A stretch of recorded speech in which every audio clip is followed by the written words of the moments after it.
இங்க குமரனோட அம்மாவுமே டைரக்டா விஜய் கிட்ட வந்து, ஏன் தம்பி நீ பண்றதெல்லாம் எதுவுமே சரியா இல்லையேப்பா அப்படின்ற மாதிரி பேச ஆரம்பிக்கிறாங்க.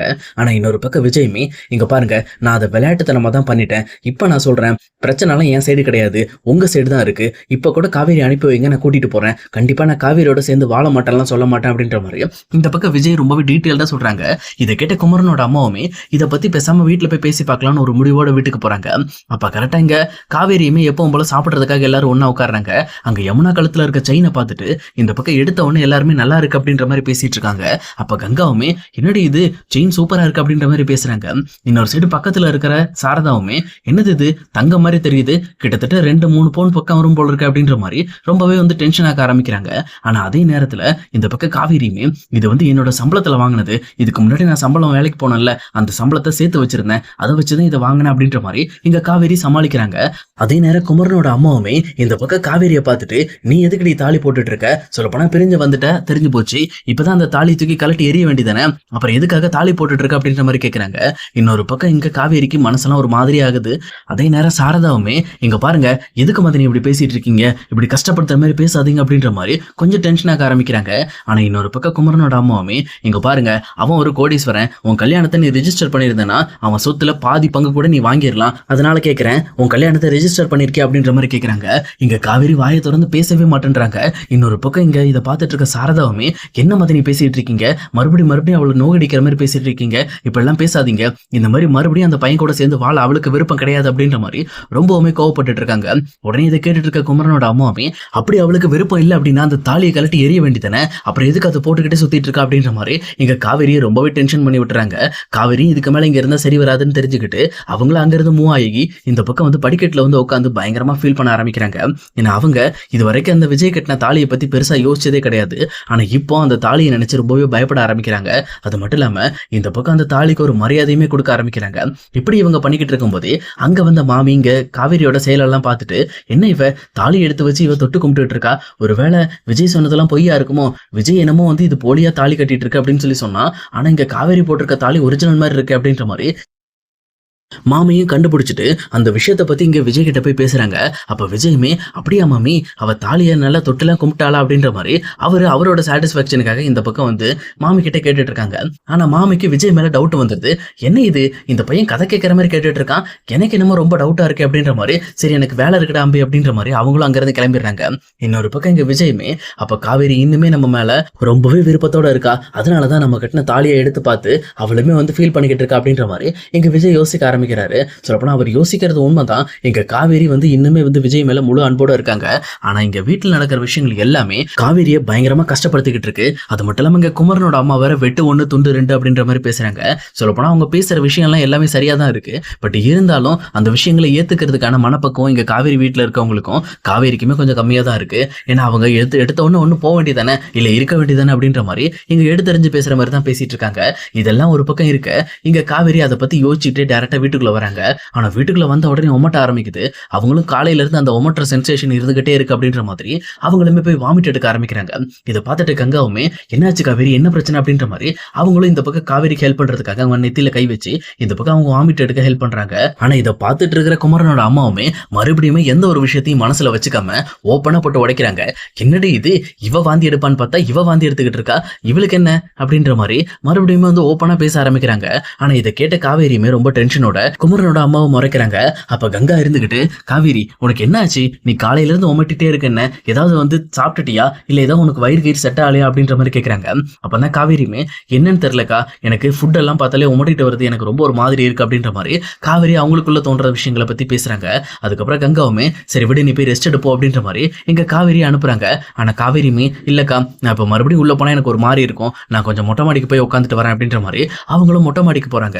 தன்னோட மொபைல் எடுத்துட்டு போயிட்டு அவங்களும் ரொம்ப சந்தேகத்தோட உட்காந்து யோசிச்சுக்கிட்டு இருக்காங்க. அவங்க யோசிக்கிறத வச்சே தெரியுது ஏதோ ஒரு விஷயம் இருக்கு அப்படின்ற மாதிரி எல்லாருக்குமே தெரிய வருது. ஆனா அதே நேரம் காவேரி தன்னோட ஃப்ரெண்டுக்கு கால் பண்ணி, இந்த பக்கம் எப்படி இருக்க, நல்லா இருக்கே அப்படின்ற மாதிரி நார்மலா விசாரிச்சுட்டு இப்ப இருக்கிற சிச்சுவேஷனை பத்தியும் பேசிட்டு அவங்க கிட்ட ஒரு முக்கியமான விஷயத்த பேச ஆரம்பிக்கிறாங்க. அதாவது அவங்களுக்கு பீரியட்ஸ் மிஸ் ஆகுதாவும், அது எப்படி என்னன்னு தெரியல, எனக்கு ஒரு மாதிரி இருக்கு அப்படின்ற மாதிரியும் அந்த சென்சேஷன் விஷயங்களை பத்தி எல்லாம் பேசுறாங்க.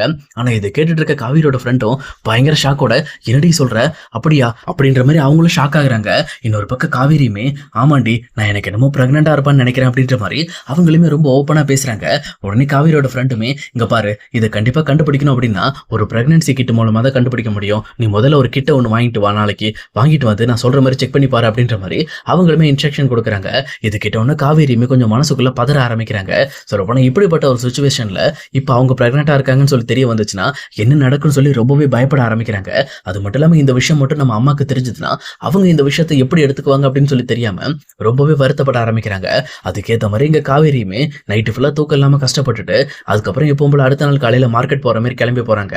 போய் டைரக்டா அந்த பிரெக்னன்சி கிட்டுமே வாங்கிட்டு வராங்க. வாங்கிட்டு வந்துட்டு இங்க செக் பண்ணும்போது ரொம்பவே வந்து பதட்டத்தோடையும் பயத்தோடையும் செக் பண்ண ஆரம்பிக்கிறாங்க. ஆனா போய் செக் பண்ணி பார்த்ததுக்கு அப்புறம் தான் தெரியுது அவங்க பிரெக்னெண்டா இருக்காங்க அப்படின்னு சொல்லிட்டு. இது தெரிஞ்ச உடனே இந்த பக்கம் காவேரிக்கு ஒரு மாதிரி ஆயிடுது. சொல்லப்போனா என்ன பண்றதுன்னே தெரியல. அப்படியே மிரண்டு போயிடுறாங்க. ஒரு பக்கம் சந்தோஷம், இன்னொரு பக்கம் ரொம்பவே துக்கமாவும், சொல்லப்போனா ரெண்டும் கலந்த மாதிரி அவங்க ஒரு மனநிலையில இருக்காங்க. அதே நேரம் அவங்க மனசுக்குள்ள இன்னொரு டவுட் வேற. இதை பத்தி யார்கிட்ட சொல்ல முடியும்? இதை பத்தி நம்ம யார்கிட்ட சொன்னாலும் பிரச்சனை ஆகுமே.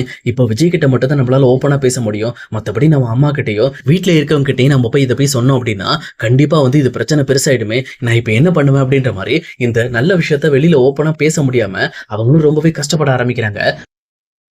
இன்னொரு சைடு இங்க ரெஸ்ட் ரூமுக்கு வெளியில கங்காவுமே என்ன காவேரி பண்ணிக்கிட்டு இருக்கா, ரொம்ப டைம் ஆகுது, சீக்கிரம் வா, இந்த மாதிரி கொஞ்சம் வெளியில போக வேண்டியது இருக்கு அப்படின்ற மாதிரி அவங்களும் இங்க ரெஸ்ட் ரூம் போய் ரெடி ஆகிறதுக்காக அவங்களுமே காவேரி வெளியில வர சொல்லிட்டு இருக்காங்க. அப்ப காவேரி இங்க கண்ணெல்லாம் கலங்கின நிலையில இந்த பக்கம் வந்து ரெஸ்ட் ரூம் விட்டு வெளியில வராங்க. இங்க காவேரியோட முகத்தை பார்த்த கங்காவுமே என்னாச்சு, என்ன பிரச்சனை, ஏன் ஒரு மாதிரி இருக்கு அப்படின்ற மாதிரி கேக்குறாங்க. ஆனா இங்க காவேரியுமே எதையுமே கங்கா கிட்டையும் சொல்லாம அப்படியே அவங்களுக்குள்ள எல்லா விஷயத்தையும் வச்சுக்கிட்டு அங்கிருந்து வேக வேகமா மூவ் ஆகுறாங்க. ஆனா இதை பார்த்துட்டு இருக்க கங்காவுக்கு சுத்தமா இந்த விஷயம் பிடிக்கவே இல்லை. என்னாச்சு இவளுக்கு, ஏன் இப்படி காலையிலே இருக்கா அப்படின்ற மாதிரி ஒரு மாதிரி பதட்டமாகறாங்க. அவங்களும் இந்த விஷயத்தை பத்தி நம்ம முதல்ல காவேரி கிட்ட பேசி ஆகணும் அப்படின்னு சொல்லிட்டு டைரக்டா இந்த பக்கம் அவங்களோட ஒர்க் எல்லாம் முடிச்சுட்டு இங்க காவேரி கிட்ட போறாங்க. ஆனா அதே நேரம் காவேரியுமே ரொம்பவே தன்னோட லைஃபை இழந்த மாதிரி ஒரு துக்கத்தோட உட்காந்துட்டு இருக்காங்க. இதை பார்த்துட்டு இருக்க கங்காவுமே என்னாச்சு காவேரி, உனக்கு என்ன பிரச்சனை, நீ ஏன் ஒரு மாதிரி இருக்க, நீ காலையில இருந்து நீ உன் முகமே சரியில்லை அப்படின்ற மாதிரி இந்த பக்கம் கங்காவுமே காவேரி கிட்ட பேசுறாங்க. அப்ப கரெக்டா காவேரி இருந்துகிட்டு இல்லக்கா இந்த மாதிரி உன்கிட்ட ஒரு முக்கியமான விஷயத்த சொல்றேன், ஆனா எந்த ஒரு காரணத்தை கொண்டு இந்த விஷயம் அம்மாக்கு தெரியக்கூடாது அப்படின்ற மாதிரி இங்க காவேரி சத்தியம் வாங்கிக்கிறாங்க. அதுக்கப்புறம் அந்த பிரெக்னன்சி கிட் எடுத்து காட்டுறாங்க. இதை பார்த்த உடனே இங்க கங்காக்கு தூக்கி வாரி போடுது. சொல்லப்போனா இங்க காவேரி பிரெக்னெண்டா இருக்காங்க அப்படின்ற மாதிரி அப்படியே ஸ்டன் ஆகி போய் நின்றுட்டு இருக்காங்க. ஏன்னா வீட்டுல இப்படிப்பட்ட ஒரு பிரச்சனை நடக்கும்போது காவேரி கர்ப்பமாயிட்டாலே அப்படின்ற மாதிரி அவங்களுமே அப்படியே மிரண்டுகிட்டு இருக்காங்க. அதே நேரம் இன்னொரு பக்கம் காவேரியுமே கங்காவை பார்த்து அக்கா இந்த விஷயத்தை பத்தி நான் விஜய் கிட்ட சொல்லலாம்னு முடிவு பண்ணிருக்கேன், ஏன்னா இது கண்டிப்பா அவர் தெரிஞ்சுக்க வேண்டிய விஷயம் அப்படின்ற மாதிரி எதை பத்தியும் யோசிக்காம வேக வேகமா இறங்கி விஜய் வீட்டை பார்த்து போறாங்க. ஆனா இதை பார்த்துட்டு இருக்க கங்காவுமே காவேரி நீ கொஞ்சம் அவசரப்படுறன்னு நினைக்கிறேன், கொஞ்சம் பொறுமையாரு அப்படின்ற மாதிரி அவங்களுமே இங்க காவேரியை கண்ட்ரோல் பண்ண பாக்குறாங்க. ஆனா காவேரி எதை பத்தியுமே யோசிக்காம டைரக்டா விஜயை பார்க்க போறாங்க. அங்க போனது மட்டும் இல்லாம இங்க காவேரி விஜயை பார்த்து இங்க பாருங்க, நீங்க ஒரு முக்கியமான விஷயத்தை தெரிஞ்சுக்க வேண்டியது இருக்கு. சொல்ல போனா நம்ம லைஃப் டைம்ல இதுக்கு மேல நீங்க நினைச்சாலும் சரி நான் நினைச்சாலும் சரி நம்ம ரெண்டு பேரும் நம்ம லைஃபை விட்டு இனிமேல் குயிட் பண்ண முடியாது.